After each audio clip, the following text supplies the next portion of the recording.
दोस्तों, हमारी पाकिस्तान की जमातें जो है ना पूरी दुनिया के अंदर तबलीग के लिए जाती है।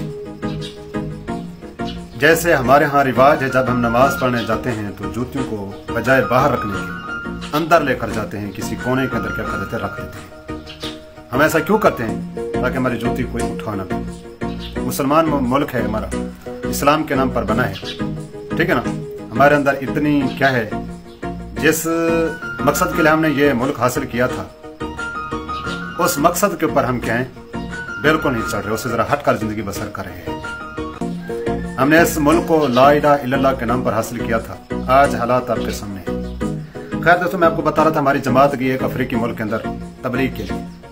जैसे हमारे यहाँ रिवाज है, मस्जिद को जूती जो ना मस्जिद के अंदर लेकर जाते हैं। साथ उन्हें वुजू बनाया, वुजू बनाने के बाद वो जूतियाँ क्या कर गए, अंदर लेकर उन्होंने कोने के अंदर जाकर रख दी। खैर नमाज पढ़ी, नमाज पढ़ने के बाद वहाँ का जो मकामी अमीर था उसने जमात के साथी को बुलाया, अमीर को यानी कि बुलाकर कहा कि यार ये जूते अंदर क्यों वो रखते हैं, क्या वजह से? तो वो जमात का अमीर साहब जो था वो कहने लगा ताकि महफूज रहे। उसने कहा महफूज का क्या मकसद? तो अमीर साहब ने बताया ताकि कोई उठा ना ले। तो उसने कहा क्या आपके मुल्क के अंदर मस्जिदों से जूते उठा लेते हैं? हाँ। उसने कहा वहां पर उठा लेते हैं। उसने कहा हमारे यहाँ तो कोई नहीं उठाता, हमारे यहाँ तो कोई नहीं उठाता। ये क्या बात हुई?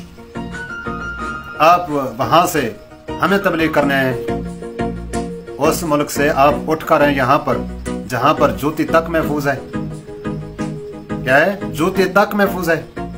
जाओ पहले अपने लोगों को क्या करो, तबलीग करो। जहां जूतियां महफूज नहीं वहां तबलीग करने के बजाय आप वहां आए हुए हैं जहां पर जूती भी महफूज है। जान माल की तो और बात है, जूती भी महफूज है।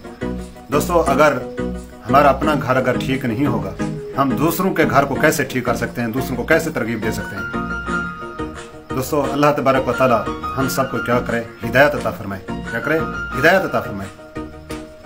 उम्मीद करता हूँ दोस्तों मेरी ये वीडियो आपको अच्छी लगी होगी। अगर अच्छी लगी हो लाइक करना, शेयर करना। अगर चैनल पर पहली बार आए तो सब्सक्राइब जरूर करना। मिलते हैं अगली वीडियो में। अल्लाह हाफिज।